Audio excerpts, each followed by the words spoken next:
श्री राधे राधे। भक्तों, आप श्रवण कर रहे थे श्री नारद भक्त सूत्र, देवर्षि नारद जी के द्वारा विरचित भक्त सूत्र। उनमें से 10वें सूत्र की चर्चा चल रही थी और वो 10वां सूत्र है अन्याश्रयाणाम त्यागो नन्यता। अर्थात अपने प्रभु से अलग दूसरे सब आश्रयों के त्याग का नाम अनन्यता है। अनन्यता की परिभाषा कर दी देवर्षि नारद जी ने कि अपने जो इष्ट देव हैं उनसे भिन्न, उनसे अलग दूसरे प्रकार के सब आश्रयों का त्याग कर देना ही अनन्यता है। तो उसी अनन्यता की चर्चा चल रही थी कल। और अनन्यता जिस भक्त के अंदर होती है वो अपने प्रभु के लिए बिका होता है, अपने भगवान के लिए बिका होता है। उसको किसी दूसरी चीज से नहीं खरीदा जा सकता है, वो भगवान के लिए बिक चुका होता है। मैं कल बता रहा था कि भारत देश की विशेषता एक संत ने बताई कि हमारे देश में एक ऐसे प्रकार के भी लोग होते हैं जिन्हें धन से खरीदा नहीं जा सकता है। एक बात और मैं बताऊं, वहीं की बात मैं बता रहा था, अमेरिका की बात। वहां एक गए थे भारत के बड़े अच्छे विद्वान, सुप्रतिष्ठित विद्वान श्रीमन नारायण अग्रवाल। वहां उन्हें एक मनुष्याकार यंत्र दिखलाया गया जो मनुष्य के समान बहुत सी बातें कर लेता था। यंत्र दिखलाने वाले ने पूछा, आप इस यंत्र को देखकर हमारे देश के संबंध में क्या राय बनाएंगे? तो श्रीमन नारायण जी बोले, आपके देश में ऐसा यंत्र है इसलिए देश महान है, ऐसा तो मैं नहीं मानता। किंतु इस देश में ऐसा यंत्र बनाने वाला मस्तिष्क है, इसलिए मैं इस देश का सम्मान करता हूं। किंतु भक्तों, ये तो पुरानी बात है जो मैंने आपको बताया। अपने भारतवर्ष में ऐसे मस्तिष्क की कमी नहीं है। जिनको इस विषय में खोज करनी उनको पता चलेगा। किंतु वो मस्तिष्क यदि ठाकुर जी की भक्ति में लग जाए तो उसका महत्व बहुत बढ़ जाता है। यंत्र, धन, भवन, वस्त्र ये बड़े नहीं है, बड़ा है इनका निर्माता और इनका उपयोग करने वाला। ये सब तो जड़ हैं। यंत्र जो है, धन है, भवन है, वस्त्र हैं, बहुत सारी चीजें हैं, ये जड़ हैं। अतः इनका आश्रय लेना जड़ का आश्रय लेना है। भक्त इनका आश्रय नहीं लेता, भक्त इनका आश्रय नहीं लेता। इसलिए देवर्षि नारद जी ने कहा अन्याश्रयाणाम त्यागो नन्यता, अर्थात अपने प्रभु के अलावा और सब आश्रयों का त्याग कर देना अनन्यता है। कुछ लोगों को धन का नहीं तो कर्म का आश्रय होता है। ये मान लेते हैं कि धन हाथ का मैल है, किंतु समझते ये हैं कि कर्म से सब कुछ हो जाएगा। कर्माश्रय भी दो प्रकार का होता है, बहिरंग और अंतरंग। खेती, व्यापार, कारखाना आदि बहिरंग कर्म है और इनका आश्रय बहिरंग कर्माश्रय है। योगाभ्यास, जप, तप आदि अंतरंग कर्म है और इनका आश्रय अंतरंग कर्माश्रय है। भक्त ये भरोसा, जो सच्चा भक्त होता है उसकी बात मैं कर रहा हूँ भक्तों की। भक्त ये भरोसा नहीं करता कि हमारे इतने जप से, इस तपस्या, व्रत अथवा अनुष्ठान से भगवान हमारे वश में हो जाएंगे। भक्त ऐसा नहीं सोचता है। भगवान मनुष्य के किसी कर्म के मूल्य से खरीदे नहीं जा सकते हैं। श्री रामानुजाचार्य जी ने कहा है, प्रभु संसार में कुछ लोग ऐसे होते हैं जो कहते हैं कि हम आपको जप तप पूजन देते हैं, आप हमको विनिमय में संसार दे दीजिए। कुछ लोग भजन करके भगवान से संसार, अपनी किसी सांसारिक कामना की पूर्ति मांगते हैं, और कुछ भगवान से भगवान की ही मांग कर देते हैं, भगवान को ही मांगते हैं, और कुछ उनकी कृपा का आश्रय लेते हैं। भक्तों, लेकिन प्रेम भगवान जितना मानते हैं, अर्थात भक्तों का प्रेम भगवान के लिए जितना ऊंचा स्थान होता है, जितनी ऊंची चीज होती है, उतना और कुछ नहीं होता है। जप तप व्रत दान आदि कर्म भगवान का मूल्य नहीं बन सकते, कितना ही कर लो। हाँ, जप से भक्ति बढ़ेगी, जप से प्रभु का आश्रय बढ़ेगा, जप से प्रेम प्राप्त होगा, ये तो ठीक है। लेकिन आप अहंकार करो कि हम इतना जप करके भगवान को खरीद लेंगे, ये गलत है। भक्ति का सिद्धांत नहीं होता है, इससे अहंकार बढ़ता है। जप से विनम्रता बढ़नी चाहिए, प्रेम बढ़ना चाहिए, अहंकार नहीं। जप तप व्रत दान आदि कर्म भगवान का मूल्य नहीं बन सकते। इसलिए भगवान ने कहा, सर्वधर्मान परित्यज्य मामेकं शरणं व्रज। धर्माश्रयता का परित्याग करके भगवान की शरण लेनी चाहिए। भगवान ही उपाय साधन हैं, और वे ही साध्य हैं, वे ही साध्य हैं। यदि वो साध्य नहीं तो जीवन बिल्कुल सारहीन हो जाएगा। भगवान ही उपाय भी है, साधन भी है, और साध्य भी वही है। इसलिए भरत जी के विषय में चित्रकूट में निर्णय दिया गया था, साधन सिद्धि राम पद नेहु, मोहि लखि परत भरत मत एहु। केवल साधन ही नहीं, साधन और सिद्धि, अर्थात साधना और साध्य दोनों ही, साधन सिद्ध राम पद नेहु, साधना भी और साध्य भी एक ही है। क्या? राम के चरणों का प्रेम। श्री वशिष्ठ जी ने, श्री जनक जी ने इसी बात को माना था कि श्री भरत जी के जीवन में साधना भी रामचरण के प्रेम का है, साधना भी रामचरण के प्रेम की है, और साध्य भी अर्थात लक्ष्य भी रामचरणों का प्रेम है, और कोई सांसारिक चीज नहीं है। तो भगवान ही उपाय है, साधन है, और साध्य भी वही है। साधन के क्षेत्र में बहिरंग कर्म है, दान तप यज्ञ आदि धर्माचरण, एवं अंतरंग कर्म है योग तथा उपासना। इन दोनों ही प्रकार के कर्मों का आश्रय भक्त नहीं लेता।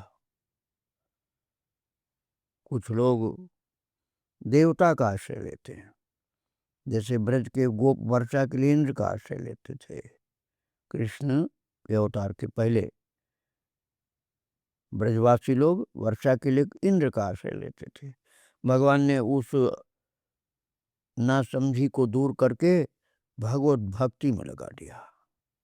श्री कृष्ण ने इंद्र का यज्ञ बंद करा दिया, और प्रभु ने भी गीता में कहा है, कामैस्तैस्तैर्हृतज्ञान प्रपद्यन्ते देवताः तम तम नियमम् आस्थाय प्रकृत्या नीता स्वया। गीता जी के 7वें अध्याय में। अर्थात अपने अपने स्वभाव से विवश लोग अनेक कामनाओं की पूर्ति के लिए लोभ से ज्ञान विमूढ़ होकर उन कामनाओं की पूर्ति के अनुरूप नियमों का पालन करते हुए दूसरे देवताओं की शरण लेते हैं। आप कहेंगे, मैं ये सब क्यों सुना रहा हूँ आपको? अरे मैं इसलिए बता रहा हूँ कि अनन्यता है नहीं। अन्याश्रयणम त्यागो अनन्यता। अन्य के आश्रय का त्याग कर देना, बाप रे, भगवान के अलावा और अन्य सबका आश्रय त्याग कर देना अनन्यता होती है। तो जो अलग अलग देवताओं की शरण लेते हैं अपने अलग अलग कार्य के लिए, वो वास्तव में अनन्यता नहीं है। अन्य देवताओं का आश्रय लेना भक्ति में बाधक है। अतः अपने इष्ट से भिन्न अन्य किसी देवता का आश्रय मत लो। आप लोगों ने भक्तमाल सुना है, पढ़ा है, तो महाराज मिलेगा कि श्री हरिराम व्यास जी ने अपनी बच्चों की शादी में गणेश जी की स्तुति नहीं करने दिया। आप भक्तमाल में देख लीजिए, गणेश जी का पूजन नहीं करने दिया। बोले मुझे तो कन्हैया का ही आश्रय है, राधा रानी का आश्रय है, मुझे अन्य किसी देवी देवता का नहीं। पंडित लोग थोड़ा नाराज हुए कि हमारे कर्मकांड में तो यही है। बोले हमें कर्मकांड से मतलब नहीं है, हमें तो अपने प्रभु की भक्ति से मतलब है। अन्य के आश्रय को बिल्कुल नहीं स्वीकार किया था हरिराम व्यास जी ने। और गोस्वामी तुलसीदास जी ने भी तो कहा है, बने तो रघुवर ते बने, बिगड़े तो भरपूर, तुलसी बने जो और ते, ता बनबे में धूर। गोस्वामी तुलसीदास जी कहते हैं, मैं किसी अन्य देवताओं से अपना रिश्ता नहीं बनाना चाहता। बने तो रघुवर ते बने, राम जी से बने वही ठीक है, और बिगड़ना हुई हो तो राम जी से ही बिगड़े, अर्थात उन्हीं से नाराजगी हो, उन्हीं से प्रेम हो, उन्हीं से नाराजगी हो। और तुलसी बने जो और ते, ता बनबे में धूर। और किसी देवता से, देवी से, और किसी शक्ति से, किसी संसार की चीज से यदि कुछ बने तो वो उस बनने में धूल अर्थात मिट्टी के बराबर है। भगवान शंकर के परम नैष्ठिक भक्त थे उपमन्यु, और सदाशिव उन पर प्रसन्न हुए, सदाशिव प्रसन्न हो गए उनकी भक्ति को देखकर। किंतु भक्त की निष्ठा प्रसिद्ध करने तथा उसका आनंद लेने के लिए वे गंगाधर उपमन्यु के सम्मुख देवराज इंद्र के रूप में प्रकट हुए, और उनका वृषभ ऐरावत बन गया और त्रिशूल वज्र के रूप में दिखने लगा। उपमन्यु ने मर्यादा अनुसार अभ्यागत समझ करके सत्कार किया, और अब इंद्र रूपधारी शिव ने वरदान मांगने को कहा। तो उपमन्यु क्या बोले, देवराज, मेरे स्वामी भगवान चंद्रमौली अर्थात शिव जी की आज्ञा ही महाराज सब कुछ है, और उनकी आज्ञा हो तो मैं उनकी प्रसन्नता के लिए कीट पतंग आदि किसी भी योनि में जाने को प्रस्तुत हूँ। शिव जी की प्रसन्नता हो, मेरे इष्ट देव हैं, उन्हें प्रसन्नता हो तो मैं कीट पतंग आदि की योनि में भी जाने को प्रस्तुत हूँ। किंतु तुम्हारा दिया तो त्रिलोकी का साम्राज्य भी मुझे नहीं चाहिए।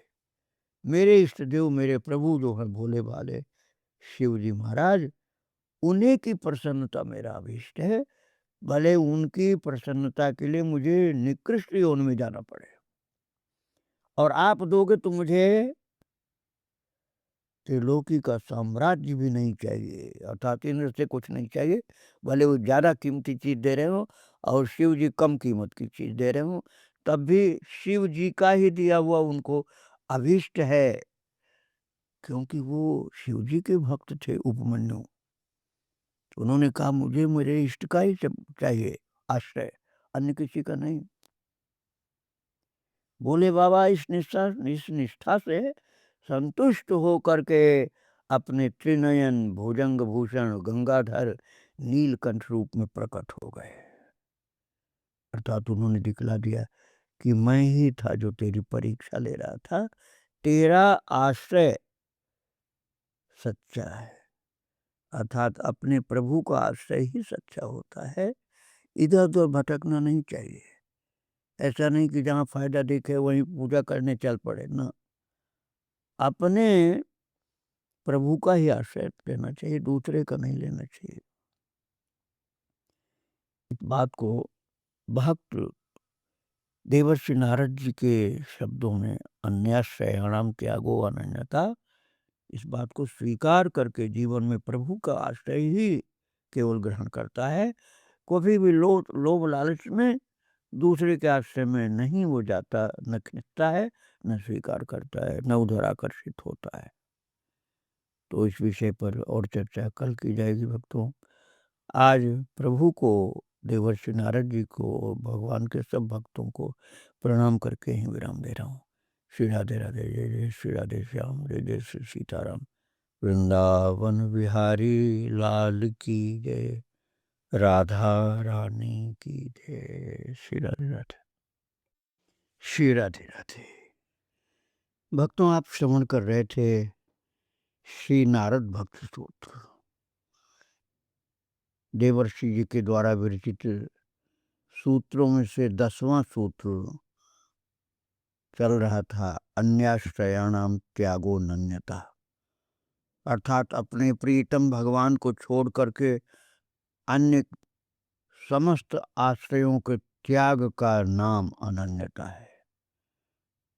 तो अन्याश्रयाणाम त्यागो नन्यता, इसी सूत्र की व्याख्या चल रही थी। अन्याश्रयाणाम त्यागो नन्यता, अर्थात अपने इष्ट से भिन्न दूसरे सब आश्रयों के त्याग का नाम अनन्यता है। इसी पर हम लोग चिंतन कर रहे थे, विवेचन कर रहे थे। और अनन्यता अर्थात भगवत भक्ति में जो अनन्यता का महान गुण होता है, जो देवर्षि के द्वारा विरचित सूत्र है कि दूसरे सब आश्रयों के त्याग का नाम, अपने प्रभु से, अपने इष्ट से, अपने प्रियतम से भिन्न दूसरे सभी आश्रयों के त्याग का नाम अनन्यता है। इस पर विचार किया जा रहा था। बात यह है कि भगवान पर जब श्रद्धा विश्वास मजबूत नहीं होता है, दृढ़ता नहीं होती है प्रभु के चरणों के आश्रय की, तब दूसरे ही तमाम लोगों, मनुष्य ही नहीं, न जाने किसका किसका आश्रय लोग लेते हैं। कुछ लोग जीवाश्रय लेते हैं, अमुक व्यक्ति मेरा भला करेगा, कोई धन का आश्रय लेता है, अमुक मेरे हित के लिए चमत्कार कर देगा। तो कुछ लोगों को अपने बल का आश्रय होता है, मैं इतना जप, इतना अनुष्ठान करके भगवान को प्रसन्न कर लूंगा। इसे आप कह सकते हैं स्वबल आश्रय, अर्थात अपने बल के आश्रय की बात है। तो ये अपने बल का आश्रय भी अन्याश्रय ही होता है, क्योंकि भगवान का आश्रय नहीं हुआ, अपने बल का आश्रय हुआ। वो अपने इष्ट के अतिरिक्त दूसरे के इष्ट का आश्रय भी अन्याश्रय है महाराज। बहुत बारीक बात है। अपने इष्ट के आश्रय के अतिरिक्त दूसरे के इष्ट का आश्रय भी अन्याश्रय है। जैसे आप भक्त हैं भगवान से सीताराम के, राधा कृष्ण के, और आप आश्रय करें गणेश जी का। हम गणेश जी की निंदा नहीं कर रहे हैं, लेकिन आपके इष्ट देव वो नहीं है, तो आप अपने इष्ट का ही आश्रय लीजिए। दूसरे के इष्ट का आश्रय लेना भी अन्याश्रय है। अमुक अपने इष्ट से मेरा कल्याण कर देगा, दूसरा कोई व्यक्ति है अपने इष्ट से मेरा कल्याण कर देगा, उसके पास जाकर के कहना, तो ये कमजोरी है भक्ति में। हमारा इष्ट यदि ईश्वर है तो हम ईश्वरवादी हैं, अन्यथा हम ईश्वरवादी नहीं हैं। तो ये बात बहुत गहरी है। प्रतिवर्ष ब्रज में 84 कोस की परिक्रमा यात्रा उठती है। वे यात्राएं तो कई उठती हैं, किंतु उनमें से सबसे अधिक भीड़ उस यात्रा में रहती है जिसमें श्री वल्लभ संप्रदाय के गोस्वामी जी प्रमुख होते हैं। भक्तों, अब तो बहुत सी यात्राएं उठती हैं। वल्लभ संप्रदाय के गोस्वामी जी से भी बढ़कर रमेश बाबा की यात्रा चलने लग गई अब तो एक बार यात्रा निकली वल्लभ संप्रदाय वाली, तो नंदगांव में यात्रा का पड़ाव पड़ा। उसमें गोस्वामी जी का दरबार लगा था। पास से ही नंदगांव के एक गोस्वामी ज्वार का बोझ लेकर निकले, तो लोगों को बैठे देख करके बोझ पटक दिया और डंडा टेक करके खड़े हो गए। जो लोग उन्हें पहचानते थे उन्होंने कहा, जय नंदलाल की। यात्रा में जो गोस्वामी महाराज थे उन्होंने पूछा, आप कौन हैं? नंदगांव के गोस्वामी जी ने उत्तर देने के स्थान पर प्रश्न किया, तुम कौन हो? तो भक्तों ने कहा, हम अनन्य हैं। तो उन्होंने कहा, हम फनन्य हैं। फनन्य क्या होता है? उन्होंने पूछा, अनन्य क्या होता है? जो श्री कृष्ण को छोड़कर अन्य किसी देवी देवता, काली, भैरव, गणेश, इंद्र आदि की पूजा न करे उसे अनन्य कहते। गोस्वामी जी ने बताया। नंदगांव वाले गोस्वामी बोले, जो कृष्ण को छोड़कर दूसरे किसी का नाम भी न जाने वह अनन्य है। निज प्रभु के बल भरत न काहू। निज प्रभु के बल भरत न काहू।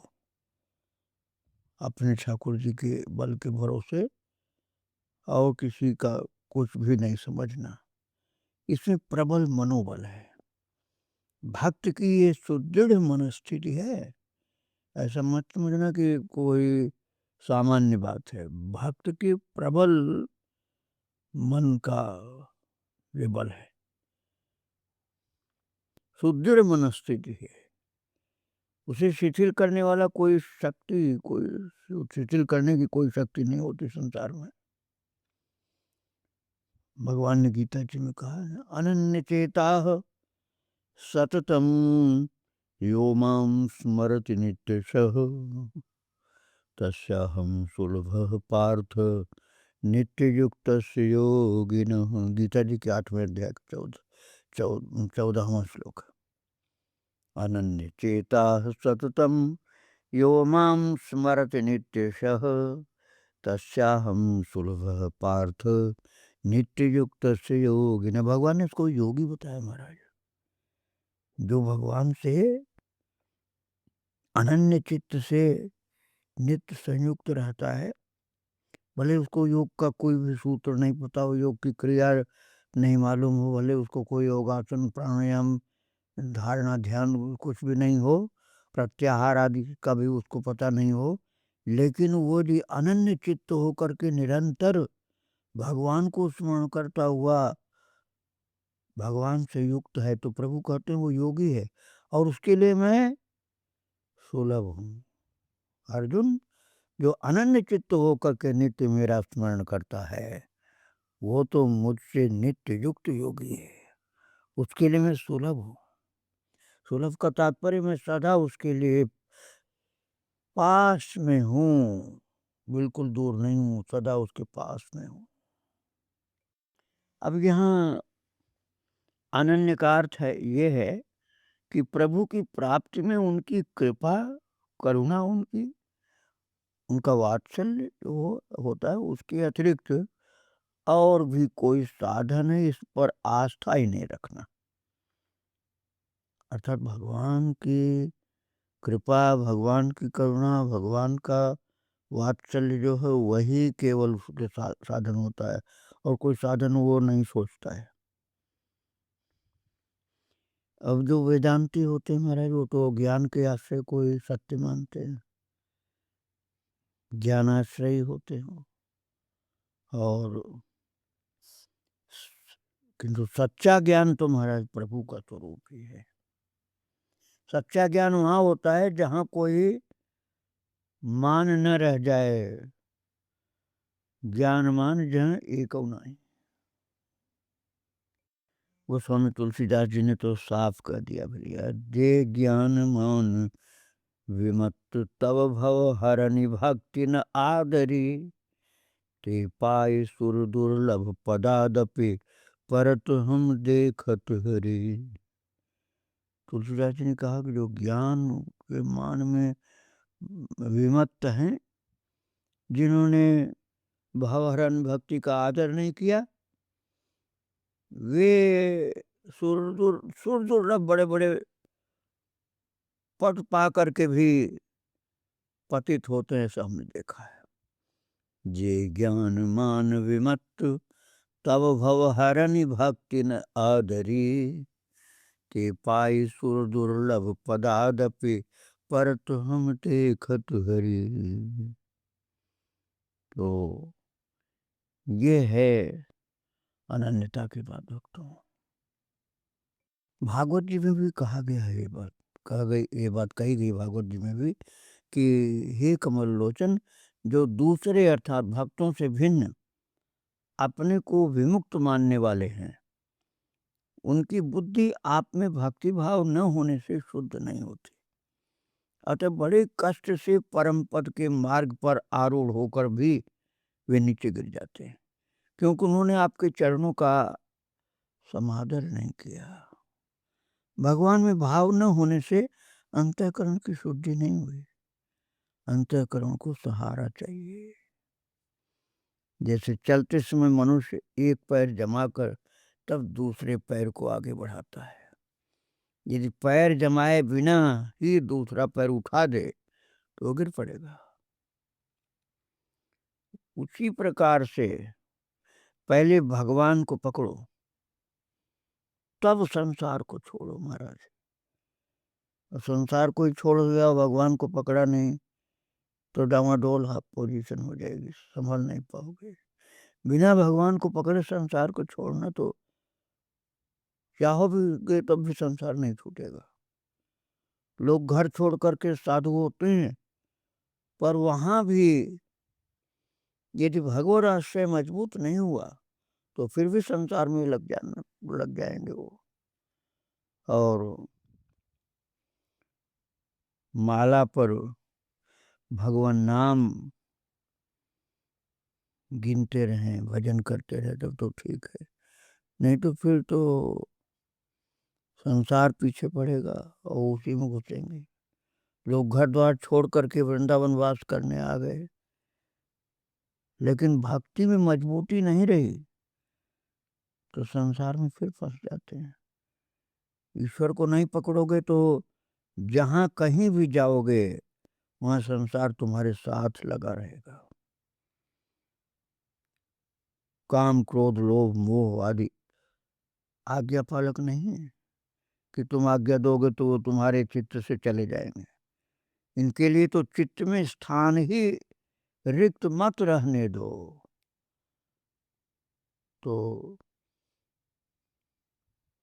भक्त रहीम ने कहा ना, भरी सराय रहीम लखी आप पथिक फिर जाए। ये जो हमारी सराय अर्थात हमारा हृदय प्रभु की छवि से, प्रभु के चिंतन से, प्रभु के नाम से, प्रभु के ध्यान से भरा हुआ है, तो संसार उसमें प्रवेश ही नहीं करेगा। ईश्वर से परिपूर्ण समझ लो हृदय है तो उसमें काम आदि आ ही नहीं सकते। और यदि हृदय खाली है अर्थात भगवान उसमें विराजमान नहीं, प्रभु का चिंतन ध्यान सुमिरन सेवा नहीं विराजमान है, तो उसमें ये संसार की तमाम गड़बड़ी की चीजें सब आए बिना मानती नहीं, आ जाएंगी जरूर।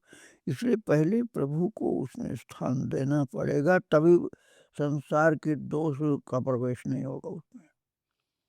अंतःकरण में जो अंतःकरण का आश्रय होकर बैठा है वह अंतःकरण का विषय एक प्रकार से नहीं होता, ऐसा मानना पड़ेगा।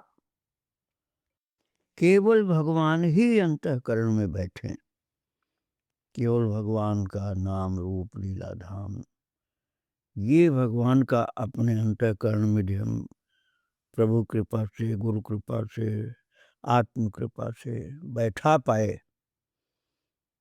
तो फिर संसार के विषय का प्रवेश नहीं होता उसमें। और परमात्मा के अतिरिक्त दूसरी वस्तु ज्ञान की दृष्टि से देखने पर तो नहीं होती, नहीं तो आ जाती है दूसरी वस्तु। वो ज्ञान तो भक्तिमय हो तभी सुरक्षा हो पाएगी। और धर्म अधर्म ईश्वर जीव आदि उसी ज्ञान से प्रकाशित होते हैं। हमारे नेत्र परमात्मा के ही प्रकाश में देखते हैं। अंतःकरण मन बुद्धि तथा अहम की प्रतीति जिससे होती है वो अपने हृदय में ही विराजमान है, उसी का आश्रय ग्रहण करो। तद विरोधी शुद्ध आसीनता, पहले ही चर्चा हुआ ही है। तो भगवत विरोधी तत्वों के प्रति उदासीन रहो, उनसे बच करके चलो। जो विरोध या लड़ाई करता फिरे वो तो महाराज परेशान रहेगा। इसलिए भगवत विरोधी तत्वों के प्रति उदासीन रहो। तद विरोधी सुदासीनता। इस पर कल फिर चर्चा करेंगे।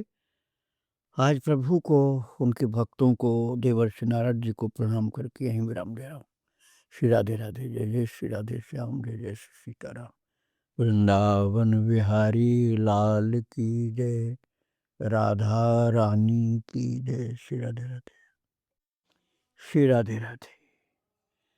भक्तों, आप श्रवण कर रहे थे श्री नारद भक्ति दर्शन, जिसे नारद भक्ति सूत्र कहा जाता है।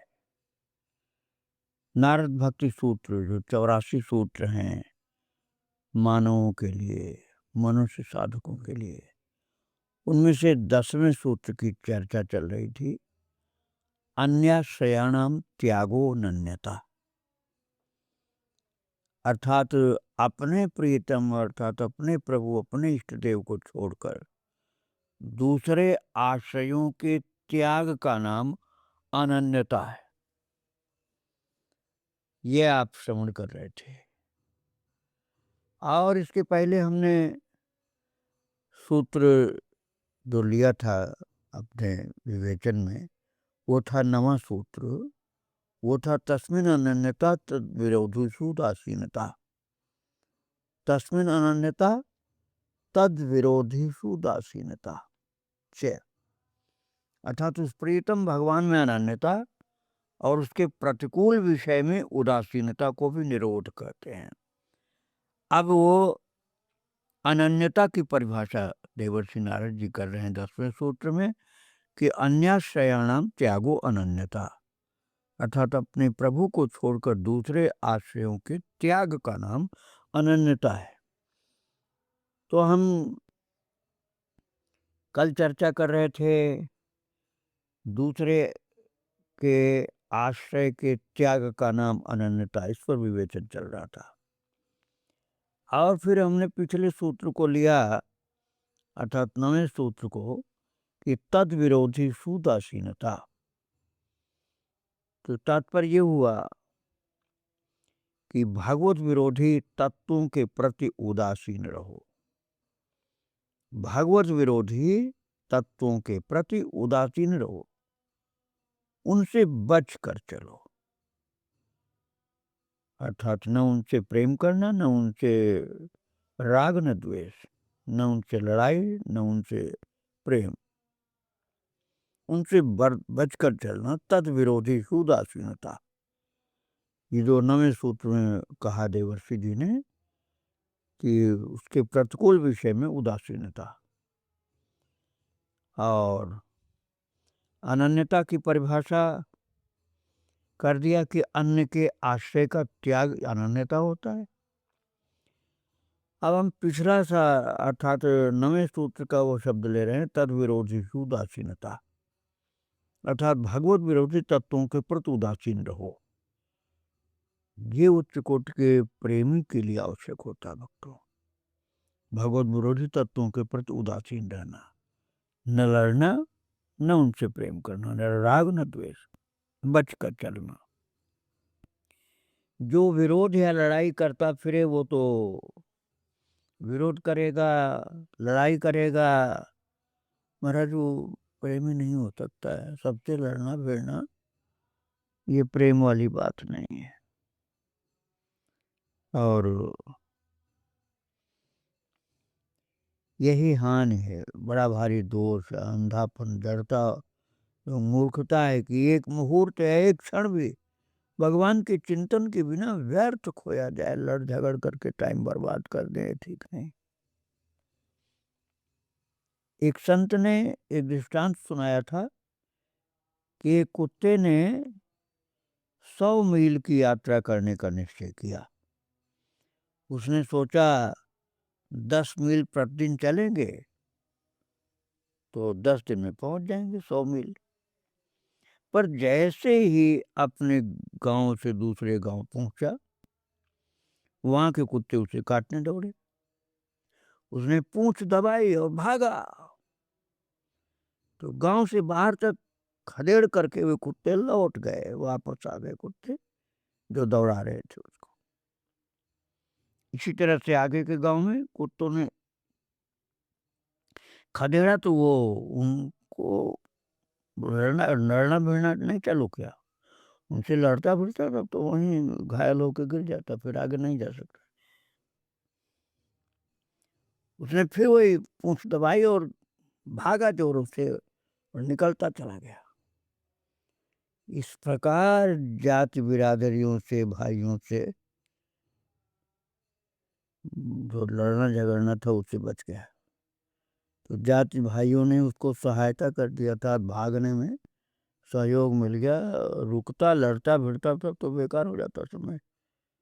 तो एक प्रकार से सहयोग, एक प्रकार से सहायता उनकी हो गई कि भागने में ही लगा रहा, और रुका नहीं, लक्ष्य में आगे चलता गया। अब थोड़ा समझने की बात है भक्तों कि 100 कोस को 100 मील को आप समझ लिए 10-10 इंच के हिसाब से बांट कर 10 दिन में पहुंचता। वो 10 मील रोजाना चलता तो 100 मील 10 दिन में पहुंचता। लेकिन यहाँ तो जो दुश्मन लोग थे, भाई बिरादरी में ही दुश्मन थे वो कुत्ते, उसको दौड़ाए तो भागा, उनसे भिड़ा नहीं, हो भागा जोर से। तो जो यात्रा उसको करनी थी 10 दिन में, वो यात्रा उसने 2-3 दिन में ही कर ली। अपने गंतव्य स्थान पर वो 3 दिन में पहुंच गया। यदि वो लड़ाई करता तो पहले ही घायल होकर किसी गांव में पड़ा रह जाता, गिरा पड़ा। तो संसार में इसी प्रकार विरोधियों से बचकर भागो। संसार में विरोधियों से बचकर भागना चाहिए। काहे का लड़ना झगड़ना, काहे का विवाद और शास्त्रार्थ। बस अपने लक्ष्य की तरफ भागो, तेजी से चलो। लड़ने भिड़ने का में समय बर्बाद नहीं करना चाहिए। लड़ाई करने के चक्कर में मत पड़ो। काम, क्रोध, लोभ, मोह आदि ये शत्रु हैं। इनसे भी लड़ने में मतलब हो महाराज। इनमें से भी एक एक को जीतना अत्यंत कठिन है। भगवान की प्राप्ति होने पर ही अपने आप निवृत्त हो जाते हैं। और बड़े बड़े योगी जो निर्जन वन में वर्षों साधना करते हैं, उनके मन में भी यदि ये तीव्रता से अपने लक्ष्य की ओर जाने का नहीं निश्चय है, तो फिर वो दुर्विकार जो होते हैं ना, काम क्रोध लोग याद आते हैं। और ये शरीर आप तक स्मशान नहीं पहुंच जाए जब तक, तब तक चित्त का भरोसा नहीं है। अर्थात मरने तक चित्त का भरोसा नहीं, कौन सा विकार कब आवे। और मन को यदि इन विकारों को पराजित करने में लगाएंगे तो बहुत समय इसमें जाएगा।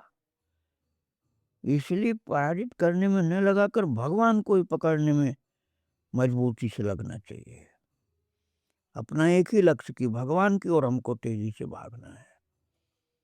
विकारों से लड़ाई भिड़ाई करने में, उनको जीतने में न लगकर भगवान की ओर ही तेजी से भागना है। और नहीं तो महाराज लग जाएंगे कोई न कोई झगड़े में, तो उसी से लड़ते रहेंगे और शत्रु को पराजित करने में ही लड़ते रहे और सारा समय उसमें बर्बाद कर दिया, भगवान की ओर तो भागे नहीं। तो भ्रम के चक्कर में मत पड़ो, नहीं तो फिर लड़ने झगड़ने में, संसार में, विवाद में, झगड़े में, मुकदमेबाजी में समय बर्बाद होता है। इसलिए बाह्य आडंबरों में, बाह्य झगड़े में न पड़कर बहुत तीव्र गति से, इसी को सुखदेव जी ने कहा है भागवत जी के दूसरे स्कंद में, तीव्रेण भक्ति योगेन यजेत पुरुषम परम। तीव्र भक्ति योग के द्वारा अपने आराध्य में लग जाओ प्रेम पूर्वक, इधर उधर के विवाद के चक्कर में नहीं पड़ो। इसलिए देवर्षि नारद जी महाराज ने नवे सूत्र में कह दिया था, तस्मिन् अनन्यता तद विरोधीषु उदासीनता, अर्थात तद विरोधीषु उदासीनता। उस प्रीतम भगवान से अनन्यता हो और उसके प्रतिकूल विषय में उदासीनता, उधर न राग न द्वेष न लड़ना न झगड़ना, बस भगवान की तरफ ही तेजी से अनन्यता से चलना, और विरोधी जो है, प्रतिकूल जो है, उनसे उदासीन रहना। अब ये तद विरोधी सुदासीनता, ये देवर्षि नारद जी महाराज अगले सूत्र में भी इस शब्द को लेते हैं, अर्थात 11वें सूत्र में भी इस शब्द को लेते हैं, इसको इतना महत्वपूर्ण मान रहे हैं। तो भक्तों 11वां सूत्र देवर्षि नारद जी महाराज कहते हैं, लोके लोके वेदेषु तदनुकूलाचरणम तद विरोधीषु उदासीनता। लोके वेदेषु तदनुकूलाचरणम तद विरोधीषु उदासीनता।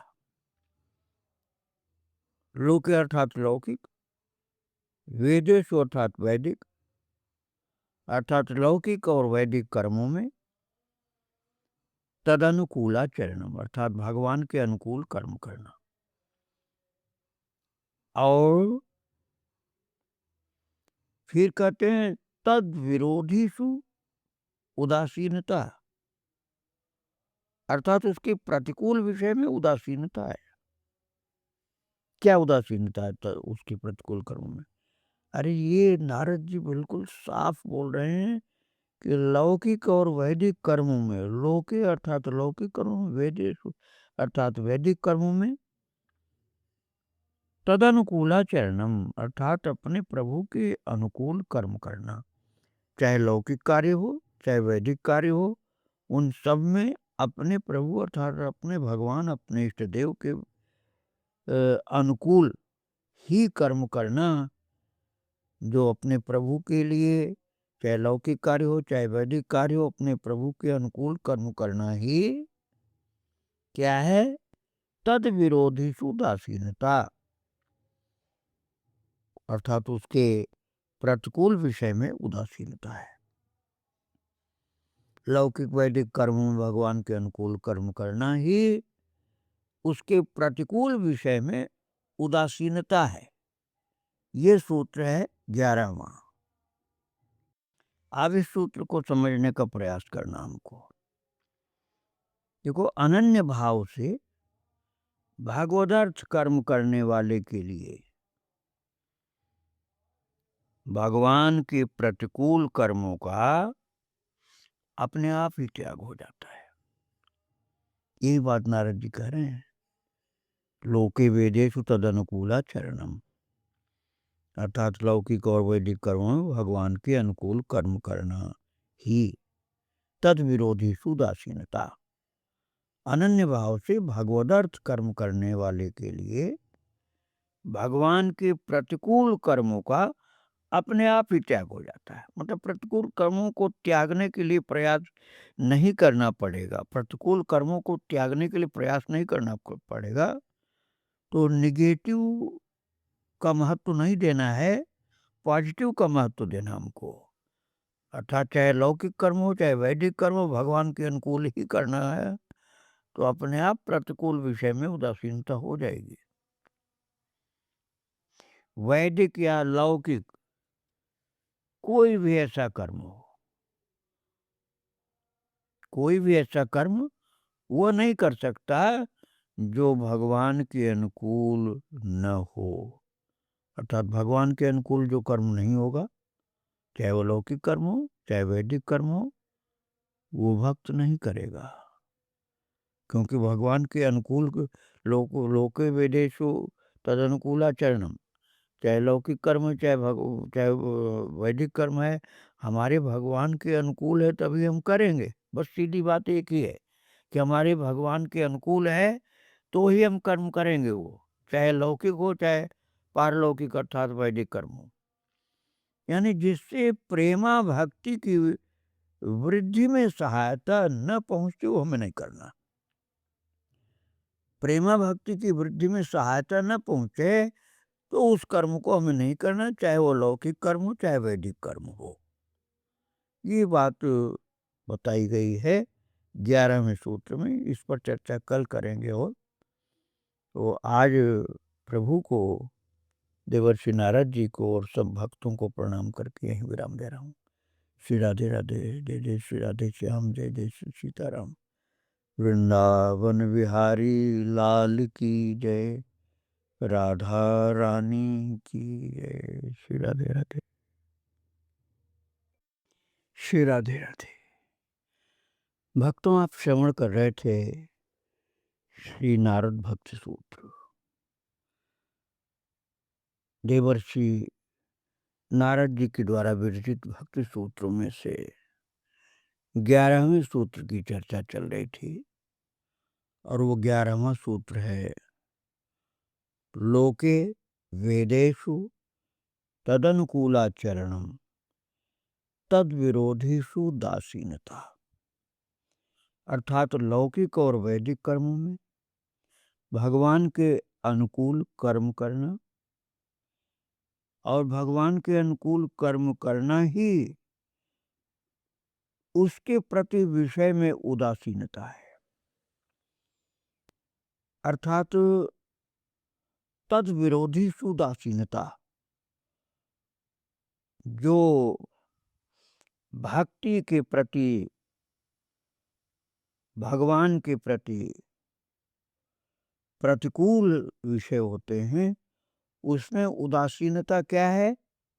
ये देवर्षि नारद जी बता रहे हैं कि लौकिक और वैदिक कर्मों में भगवान के अनुकूल कर्म करना ही उसके प्रतिकूल विषय में उदासीनता है। तो इस पर चर्चा चल रही थी कि अनन्य भाव से भगवदर्थ कर्म करने वाले के लिए भगवान के प्रतिकूल कर्मों का अपने आप ही त्याग हो जाता है। एक तो यह कि भगवान के प्रतिकूल कर्मों का त्याग करना, और दूसरा त्याग अपने आप हो जाना। भगवान के प्रतिकूल कर्मों का अपने आप त्याग हो जाना। तो अपने आप त्याग कैसे हो जाएगा?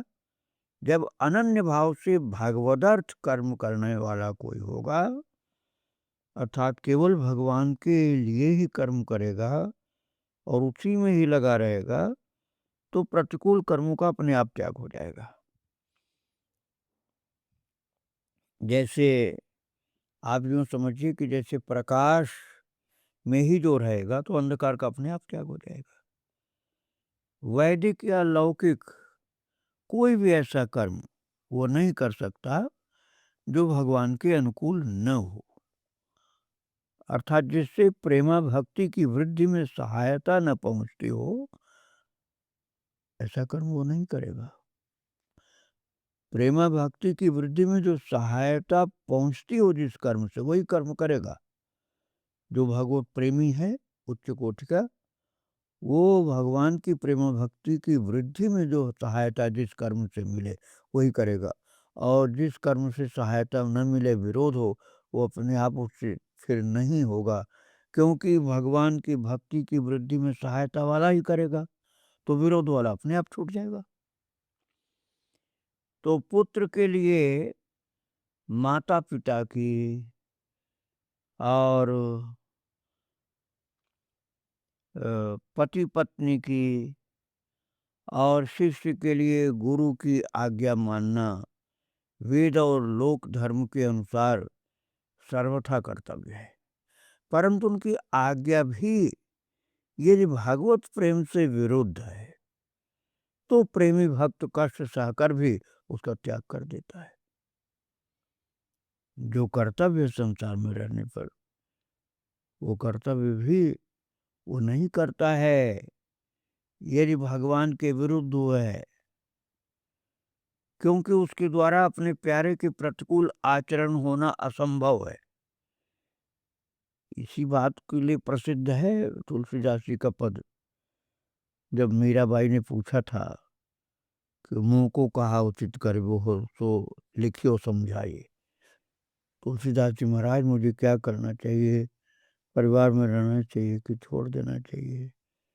मीरा जी ने पूछा था, तो उसमें तुलसीदास जी महाराज ने उनके लिए लिख कर भेजा था, जाके प्रिय न राम वै देही, तदिये ताहि कोटि वैरी सम, यद्यपि परम स्नेही, जाके प्रिय न राम वै देही।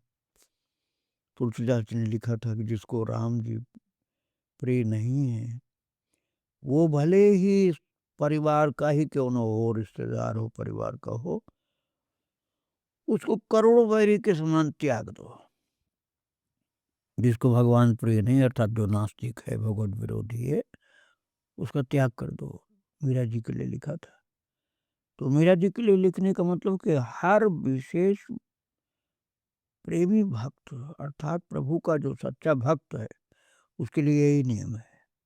उदाहरण दिया तुलसीदास जी ने, तजो पिता प्रहलाद विभीषण बंधु, भरत महतारी, बलि गुरु तजो कंत ब्रज बनि तनि, भे मुद मंगलकारी।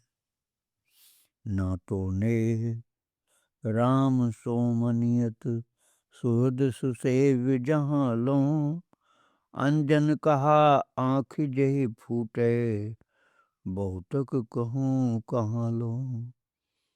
सो तुलसी सब भांति परम हित, पूज्य प्राण ते प्यारो, जासो होय स्नेह राम पद, ये तो मतो हमारो। बिल्कुल यही भाव नारद जी महाराज के इस 11वें सूत्र में प्राप्त हो रहा है। लोको वेदेषु तदनुकूला चरणम, तद विरोधीषु दासीनता। पद में कह रहे हैं गोस्वामी तुलसीदास जी कि प्रहलाद ने भगवान के प्रतिकूल पिता की आज्ञा नहीं मानी। वैसे पिता की आज्ञा मानना परिवार में रहने वाले के लिए धर्म होता है। पिता की आज्ञा पुत्र को माननी चाहिए, लेकिन ये भगवान के प्रतिकूल जो बात थी तो उसने पिता की आज्ञा नहीं मानी। विभीषण ने भाई का साथ छोड़ दिया, भाई की बात माननी चाहिए, लेकिन भाई भागवत विरोधी था तो उसकी बात, उसका साथ छोड़ दिया।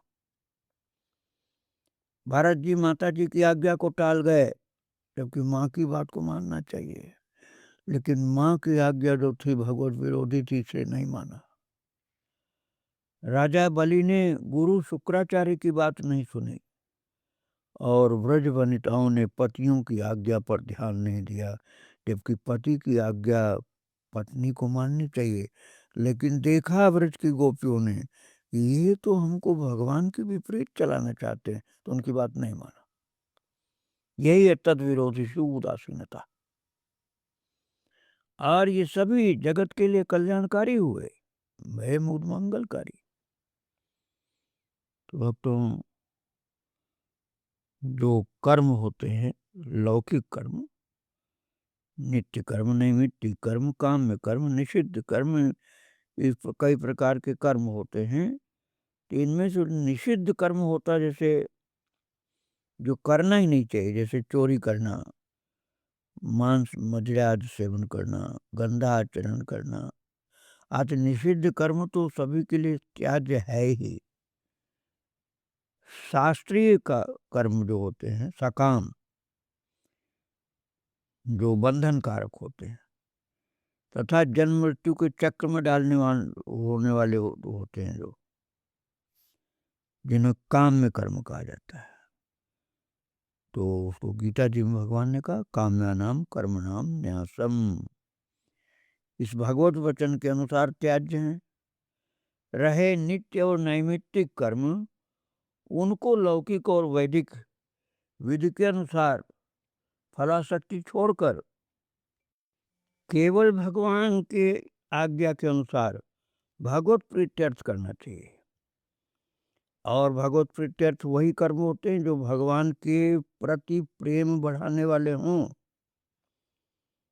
भगवान की भक्ति के विरुद्ध हो तो नहीं करना उसको। गीता के अनुसार आसक्ति और फलाशा छोड़कर मन, वाणी और शरीर से भगवान के अनुकूल कर्म करना और प्रतिकूल कर्मों का त्याग करना ही विरोधी कर्म में उदासीनता है। प्रेमा भक्ति की उन्मादमयी स्थिति प्राप्त न होने तक ऐसे भगवत अनुकूल कर्म प्रेमी भक्त के द्वारा होते हैं। लेकिन जब प्रेमा भक्त की उच्च अवस्था होती है तो महाराज भगवान के अनुकूल कर्म ही केवल होते हैं, दूसरे कर्म नहीं होते हैं। ये 11वें सूत्र में बता रहे हैं देवर्षि नारद जी।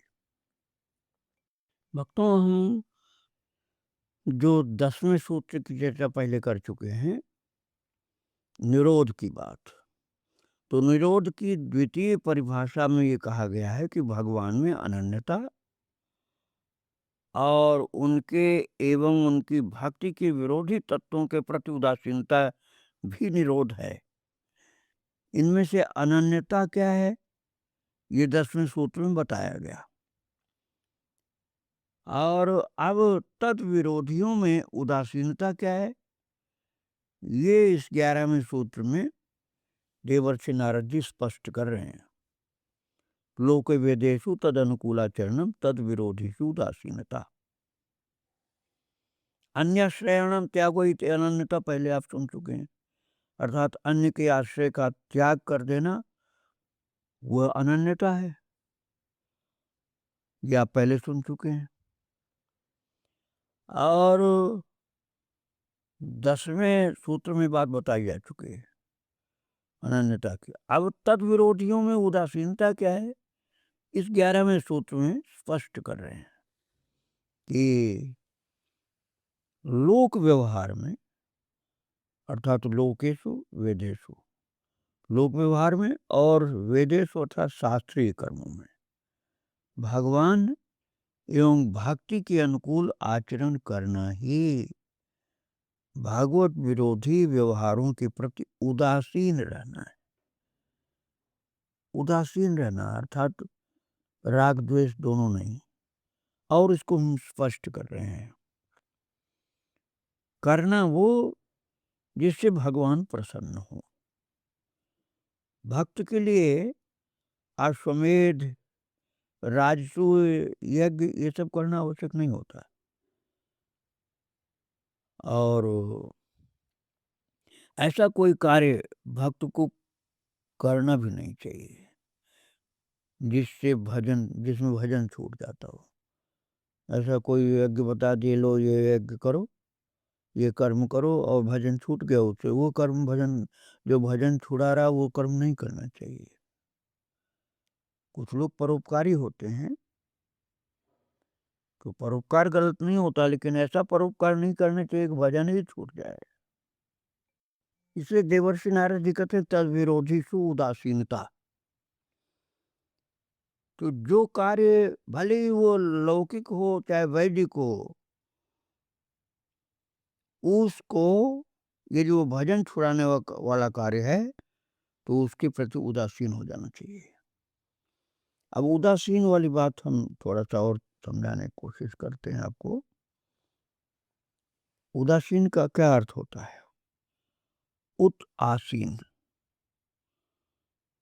उत मतलब ऊपर, बहुत ऊपर कोई बैठा हो और नीचे की कोई चीज उसको दिखलाई पड़े। जैसे कोई पहाड़ पर बैठा हो या 10-12-15 मंजिल ऊपर हो, तो सड़क पर बालक परस्पर लड़ भिड़ रहे हो, छोटे छोटे बच्चे, तो अब उनको छुड़ाने वाले तो अगल बगल वाले आएंगे। अब बहुत ऊपर जो है, अब वो बैठा हुआ ऊपर से चिल्लाए तो कोई फायदा तो होगा नहीं, और कूदे भी तब भी मरेगा वो। तो वहां से वो नहीं करना है, बल्कि नीचे वाले अपना करेंगे। हमको उदासीन रहना है। उदासीन को मतलब हम बहुत ऊपर बैठे हुए हैं, पर्वत की चोटी पर जैसे कोई बैठा है, और ये नीचे मैदान में बाढ़ आती है तो उसका क्या बिगड़ता है? संसार के जिस स्तर में वैर विरोध लड़ाई झगड़ा है, उसमें तुम मत उतरो। अपने को भगवान के चरणारविंद में ही रखो। यही है उदासीनता। बात यह है कि भक्ति के हृदय में आने पर प्रपंच का स्वयं तिरस्कार हो जाता है और एक स्थान पर मन लगे तो अन्यत्र से स्वयं हट जाता है।